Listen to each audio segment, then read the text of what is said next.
Assalamualaikum warahmatullahi wabarakatuh. Alhamdulillahi rabbil alamin.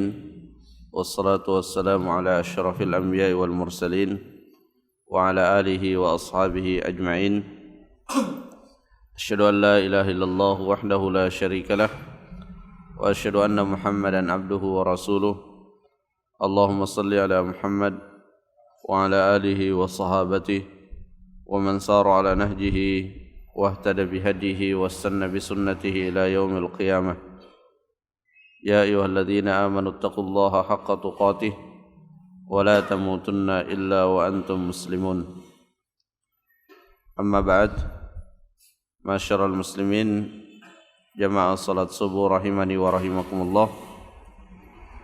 Alhamdulillah, pada kesempatan ini kembali kita melanjutkan pelajaran kita dalam kitab Taysirul Karimir Rahman fi Tafsir Kalamil Mannan, dan insyaallah pada kesempatan ini kita akan menjelaskan firman Allah Subhanahu wa taala yang terdapat di dalam Suratul Lail. Pada pertemuan kita yang sebelumnya telah kita jelaskan Suratul Syams, di mana pada bagian akhir ayat surah ini Allah Subhanahu wa taala mengangkat kisah tentang kaum Tsamud, di mana kaum Tsamud telah diberikan oleh Allah Subhanahu wa taala dengan beraneka ragam kenikmatan yang bersifat materi, akan tetapi mereka mendustakan apa yang disampaikan oleh Rasul yang diutus kepada mereka, yaitu Nabiullah Saleh, sehingga akhir daripada keadaan mereka ditimpakan dengan azab berupa suara yang sangat keras yang mereka tidak sanggup untuk mendengarnya, hingga mereka bergelimpangan di tempat-tempat tinggal mereka.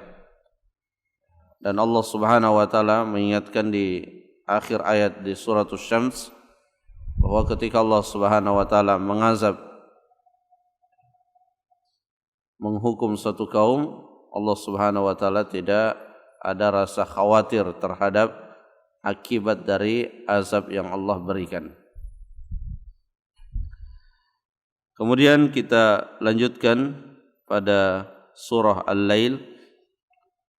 Allah Subhanahu wa taala berfirman, "Wal-laili idza yaghsha wan-nahari idza tajalla." Allah Subhanahu wa taala kembali bersumpah dengan beberapa ciptaan-ciptaannya, dan sering kita sampaikan di sini bahwa Allah Subhanahu wa taala bersumpah dengan apa saja yang Ia kehendaki. Dan ketika Allah Subhanahu wa taala bersumpah dengan makhluknya, maka itu menunjukkan makhluk tersebut memiliki kedudukan. Berbeda halnya dengan manusia, di mana manusia tidak dibolehkan bersumpah kecuali atas nama Allah Subhanahu wa taala. Bersumpah selain dengan nama Allah dikategorikan oleh Nabi sallallahu alaihi wasallam sebagai bahagian daripada kesyirikan. Nabi sallallahu alaihi wasallam bersabda, "Man kana halifan falyahlif billah." Siapa saja di antara kalian hendak bersumpah, maka bersumpahlah dengan nama Allah. Wal-laili idza yaghsha, demi malam ketika menutupi, ketika malam telah menutupi seluruh makhluk yang ada di muka bumi ini. Fayaskunu kullun ila ma'wahu, dan ketika malam telah tiba, seluruh makhluk terutama manusia kembali ke tempat tinggalnya, dan ia beristirahat dari lelahnya, ia bekerja di siang hari. Pada ayat-ayat yang sebelumnya atau pada surah-surah yang sebelumnya, ya, kita diingatkan bahwa ini merupakan tanda-tanda kekuasaan Allah Subhanahu wa taala. Pergantian siang dan malam itu adalah tanda-tanda kekuasaan Allah Subhanahu wa taala. Sebagaimana yang secara jelas disebutkan di dalam suratul Baqarah, inna fi khalqis samawati wal ard wa ikhtilafil laili wan nahar la ayatin liulil albab. Pergantian langit dan bumi, pergantian siang dan malam adalah tanda-tanda kekuasaan Allah Subhanahu wa taala. Di ayat yang lain Allah menjelaskan bahwa tidak ada yang bisa mendatangkan siang kecuali Allah Subhanahu wa taala. Sebagaimana juga tidak ada yang bisa mendatangkan malam kecuali Allah Subhanahu wa taala. Jadi setiap hari di hadapan kita terdapat banyak tanda-tanda kekuasaan Allah Subhanahu wa taala yang butuh untuk kita jadikan sebagai objek untuk kita tafakuri, untuk kita renungi. Yang dari tafakur tersebut insyaallah akan menjadi sebab bertambahnya iman kita. Wan nahari idza tajalla, dan demi siang ketika ia telah nampak, ditandai dengan terbitnya fajar shadiq, kemudian disempurnakan dengan terbitnya matahari. Ini juga nikmat yang sangat besar. Nikmat yang sangat besar di mana Allah Subhanahu wa taala menciptakan yang namanya matahari. Yang dengan makhluk tersebut, dengan matahari tersebut, manusia bisa memenuhi beraneka ragam kebutuhannya. Wan nahari idza tajalla wa ma khalaqa adz-dzakara wal untha. Pada ayat ini ada dua tafsiran yang disebutkan oleh para ulama.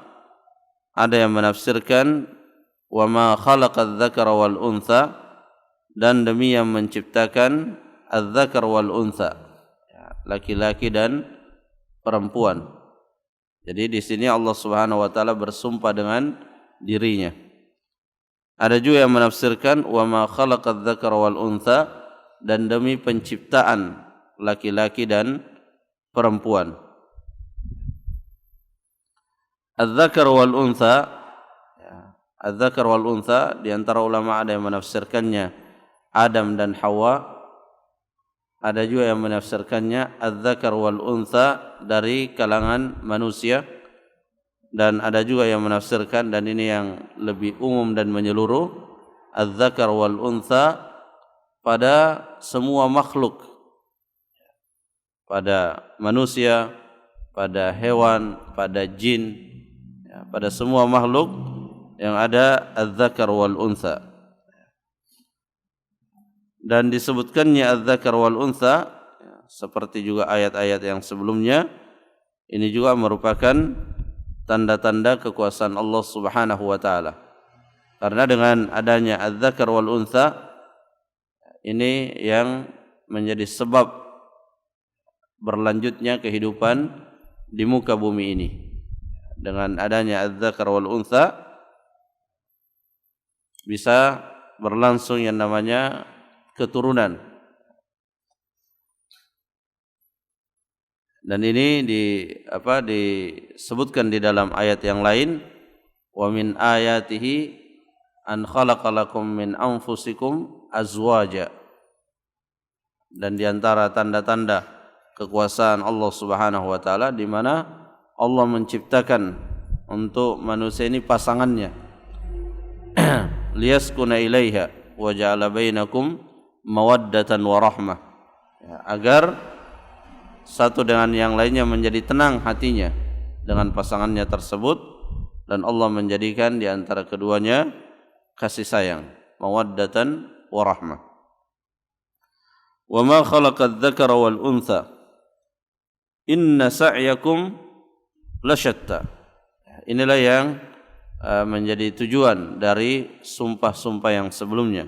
Ini yang ingin Allah sampaikan kepada kita semua dengan bersumpah, yaitu inna sa'yakum lasyatta. Sa'yakum yaitu pekerjaan, amalan. Ya, sungguhnya amalan kalian lasyatta. Syaikhsadi mengatakan inna sa'yakum ayyuhal mukallafun la mutafawitun tafawutan katsiran. Sesungguhnya amalan kalian wahai sekalian mukallaf, manusia maksudnya, mutafawit, tafawutan katsiran, berbeda satu sama lain dengan perbedaan yang sangat jauh. Apa yang dimaksud dengan perbedaan yang sangat jauh? Ada yang melakukan amal kebaikan dan ada juga yang melakukan amal keburukan. Ada yang sangat bersemangat di dalam beramal, ada juga yang sangat lemah di dalam beramal. Ini di antara makna inna sa'yakum lasyatta. Ada yang beramal karena Allah, ada juga yang beramal karena selain Allah. Ini bisa kita cermati pada amalan-amalan yang dilakukan oleh manusia, di mana sangat sesuai dengan ayat ini, inna sa'yakum lasyatta. Kemudian Allah Subhanahu wa taala memerinci daripada firman-Nya inna sa'yakum lasyatta, yaitu fa amma man a'ta. Maka siapa saja yang memberikan. Memberikan di sini adalah memberikan apa saja yang Allah perintahkan untuk diberikan, berupa ibadah-ibadah, baik ibadah yang berkaitan dengan harta seperti mengeluarkan zakat, berinfak, bersedekah, memberikan hadiah,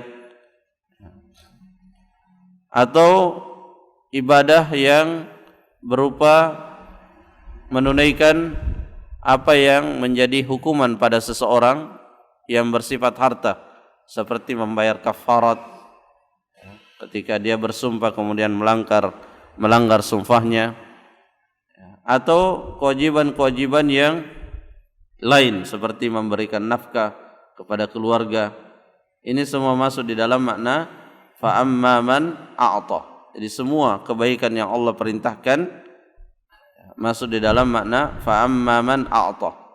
Itulah sebabnya tidak disebutkan objeknya di sini, tapi dimutlakkan oleh Allah Subhanahu wa taala. Adapun ya fa amma man a'ta, adapun yang memberikan, apa yang dia berikan Allah tidak sebutkan untuk menjadikan maknanya menyeluruh. Termasuk juga kebaikan-kebaikan yang kita lakukan kepada orang selain daripada harta. Ya, kita memberikan masukan kebaikan kepada orang lain, kita memberikan nasihat, kita mengajak kepada kebaikan, kita membantu dengan fisik, kita membantu dengan ya kedudukan yang kita miliki, masuk semua di dalam makna fa amma man a'ta. Wattaqah, dan ia bertakwa, ia takut. Jadi di antara makna takwa atau inti daripada takwa itu adalah al-khasyah, takut kepada Allah Subhanahu wa taala. Syaikhsadi menjelaskan wattaqa ma naha anhu. Dia takut, dia menjaga diri dari apa yang Allah Subhanahu wa taala larang, minal muharramati wal ma'asi, dari perbuatan-perbuatan haram dan kemaksiatan dengan berbagai macam jenis dan variasinya. Jadi dia tidak hanya memberikan atau melakukan kebaikan, tapi di waktu yang sama dia juga menjaga dirinya dari keburukan-keburukan. Ya, karena ada juga di antara manusia yang disebutkan oleh Allah dalam surah At-Taubah, khalatu amalan saliha wa akhara sayya. Dia mencampur adukan antara amal saleh dengan amal-amal keburukan. Nah, di sini di dalam ayat ini ada dua syarat untuk mendapatkan fadilah yang dijanjikan oleh Allah Subhanahu wa taala. Pertama, a'ta, kemudian wattaqah. Dia Dia memberikan atau melakukan kebaikan apapun bentuknya, kemudian dia menjaga dirinya dari keburukan berupa maksiat dan perkara-perkara yang diharamkan. Wa saddaqa bil husna, dan dia membenarkan dan meyakini al-husna. Al-husna sebagian ulama menafsirkannya adalah surga. Jadi dia melakukan kebaikan, dia menjauhi keburukan karena yakin bahwa di sana ada surga yang dijanjikan oleh Allah Subhanahu wa taala. Al-husna ditafsirkan surga ini berdasarkan ayat yang lain juga, lilladzina ahsanul husna wa ziyadah. Rasulullah sendiri yang menafsirkan ayat ini, bagi orang-orang ahsanu, bagi orang-orang yang melakukan kebaikan, baginya adalah al-husna. Al-husna ditafsirkan oleh Rasulullah al-jannah, surga. Wa ziyadah, dan ada lagi tambahannya selain surga. Apa tambahannya? An-nazar ila wajhillah, melihat kepada wajahnya Allah Subhanahu wa taala.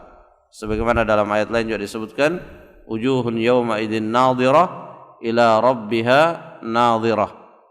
Pada hari itu wajah orang-orang beriman ceria dan berseri-seri melihat kepada wajah Rabbnya, kepada wajah Allah. Jadi salah satu yang kita yakini dalam keimanan dan akidah kita, bahwa di akhirat nanti orang-orang beriman akan melihat Allah Subhanahu wa taala, akan melihat wajah Allah Subhanahu wa taala. Ditegaskan juga dalam hadis, innakum satarawna rabbakum, sungguhnya kalian benar-benar akan melihat Rabb kalian di akhirat.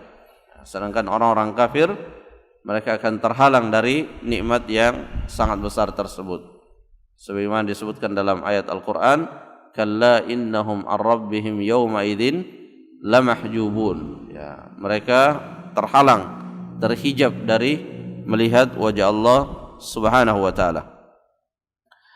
Ada juga yang memaknai bil husna, yaitu la ilaha illallah.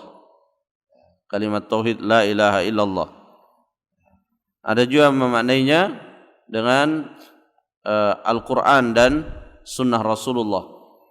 Dia membenarkan apa yang ada dalam Al-Quran dan apa yang ada di dalam sunnah Rasulullah SAW. Dan sekali lagi, seperti yang sering kita sampaikan, bahwa ketika ada suatu ayat yang memiliki beberapa penafsiran dan tidak saling bertentangan satu sama lain, maka seluruh makna tersebut bisa digunakan dalam memaknai ayat itu. Apa yang Allah akan berikan kepada orang yang memenuhi 3 syarat ini?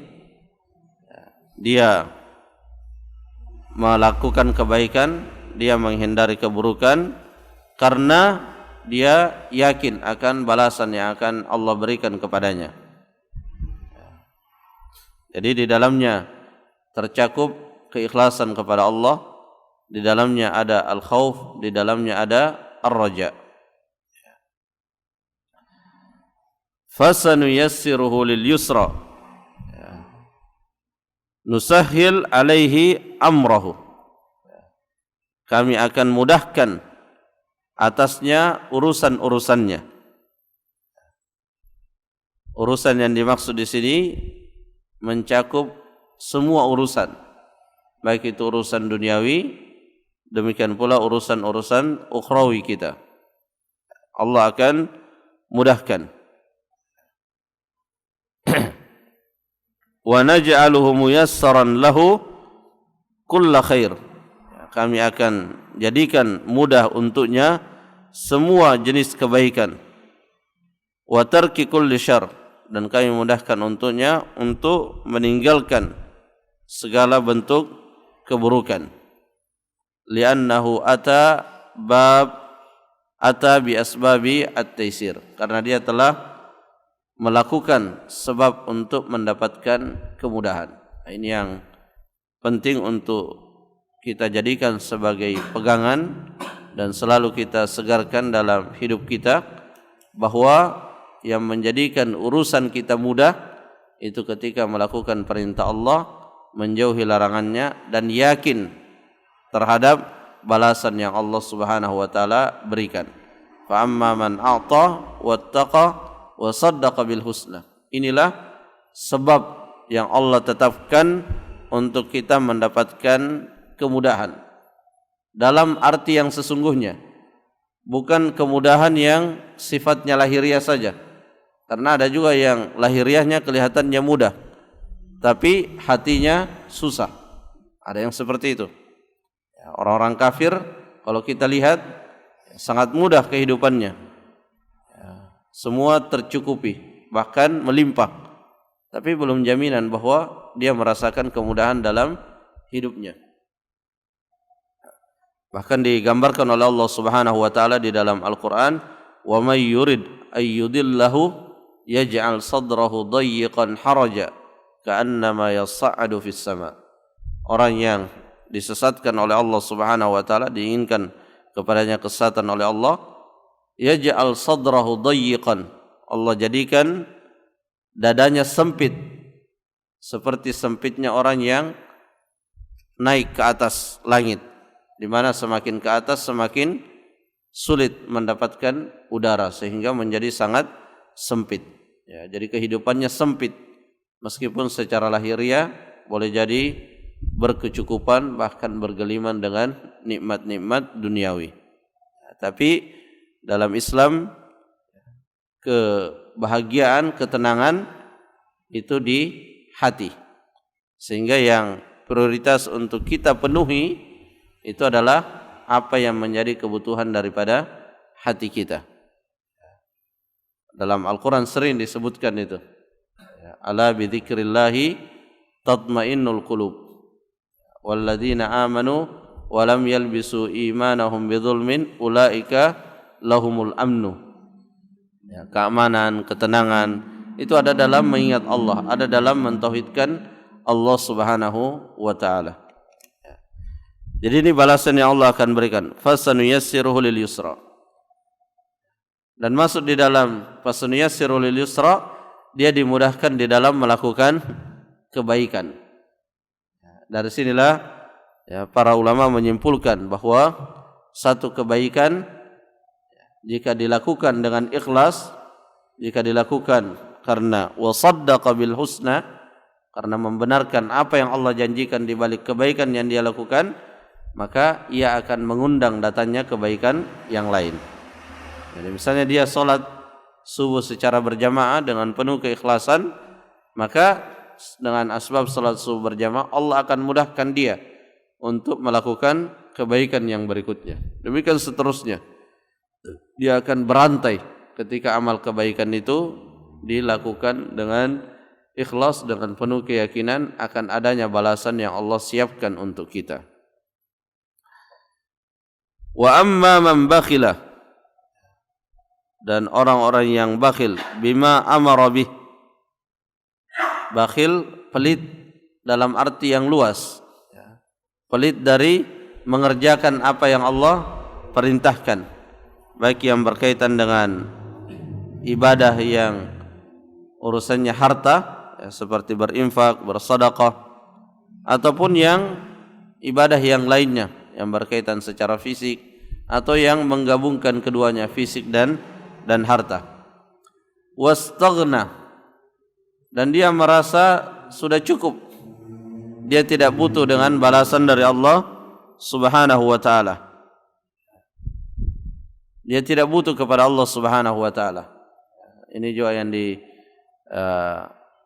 disebutkan di dalam surah Al-Alaq. Ya. Fa amma man tagha,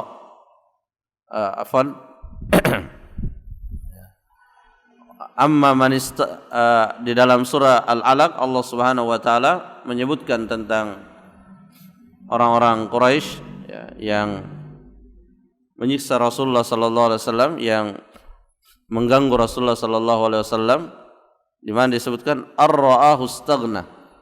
Dia menganggap dirinya berkecukupan sehingga merasa tidak butuh kepada Allah Subhanahu wa taala. Ini yang kita waspadai, terutama ketika kita dalam keadaan berkecukupan, ketika kita dalam keadaan kebutuhan-kebutuhan hidup kita tercukupi. Jangan sampai kemudian ada perasaan merasa telah cukup dari apa yang Allah Subhanahu wa taala janjikan. Ya, meskipun rezeki melimpah, ya kita tetap meminta kepada Allah, ya. Kita tetap berdoa kepada Allah Subhanahu wa taala. Ya, karena manusia ini dengan kelebihan apapun yang dia miliki, ya, tetap seperti dalam surah Nisa, wa khuliqal insanu dha'ifa. Ya, manusia diciptakan dalam keadaan lemah. Semua yang melekat di tubuh kita ini bisa menjadi sebab kelemahan kita. Ya, mata ada saatnya dia menjadi lemah, ya, organ yang ada di dalam tubuh kita ada saatnya dia menjadi lemah. Ya, maka orang yang lemah dia butuh kepada yang kuat, dan tidak ada yang kuat kecuali Allah Subhanahu wa taala. Karena di dalam ayat yang lain Allah berfirman, antumul fuqara ilallah. Engkaulah yang fakir butuh kepada Allah Subhanahu wa taala. Wa amma man bakhila wastaghna wa kadzdzaba bil husna, dan dia mendustakan bima aujaballahu 'alal ibad at-tasdiq bihi min al-aqaid al-hasanah. Dia mendustakan apa yang Allah wajibkan kepada manusia untuk ia benarkan, berupa akidah-akidah, keyakinan-keyakinan, ya, yang semestinya dia meyakini adanya surga, adanya neraka sebagai balasan atas perbuatan manusia, dia tidak meyakininya.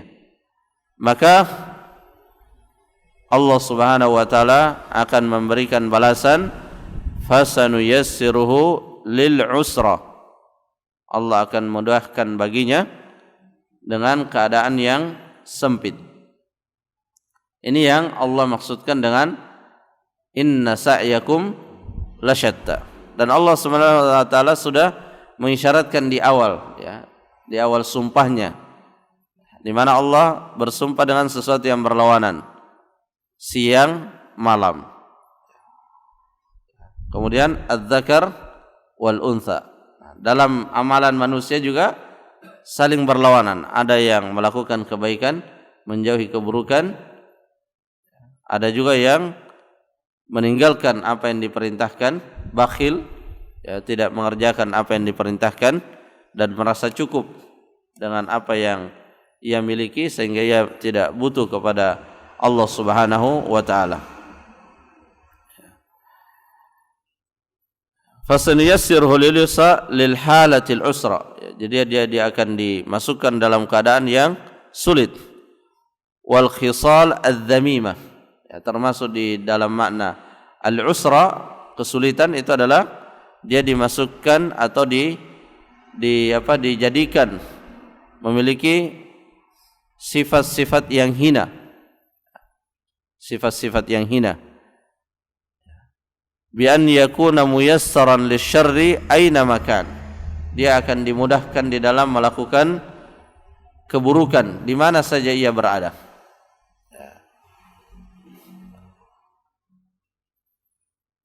Wa muqayyadan lahu af'alal ma'asi, dan dia diikat amalan-amalannya itu dengan amalan-amalan maksiat. Ya. Jadi sudah seperti sahabatnya, dia sudah sangat bersahabat dengan keburukan. Ya. Dan ini Allah ingatkan di dalam ayat lain, wa may ya'shu an dzikrir rahman nuqayyid lahu syaitanan fahuwa lahu qarin. Siapa saja yang lalai dari mengingat Allah, maka Allah akan ikatkan kepadanya syaitan, dan syaitan itu akan menjadi qarinnya. Jadi ada dua yang mengajak dia kepada keburukan, hawa nafsunya dari dalam diri dan syaitan dari luar dirinya, sehingga bersatu padu dua kekuatan keburukan ini mengarahkan langkah-langkahnya di dunia. Sehingga ya, betul apa yang dikatakan oleh Syekh Sa'di rahimahullah, di mana saja dia berada tidak ada yang dia lakukan kecuali keburukan. Ya, dia melakukan keburukan atau dia menjadi pelopor di dalam keburukan. Nasallallahu al-afiyah wassalamah. Kita berdoa kepada Allah semoga dijauhkan dari hal yang seperti ini. Jemaah salat subuh rahimani wa rahimakumullah. Ya, mungkin ini yang bisa disampaikan. Semoga bermanfaat. Wallahu taala a'lam bissawab. Subhanakallahumma rabbana wa bihamdik, asyhadu an la ilaha illa ant, astaghfiruka wa atubu ilaik. Wassalamualaikum warahmatullahi wabarakatuh.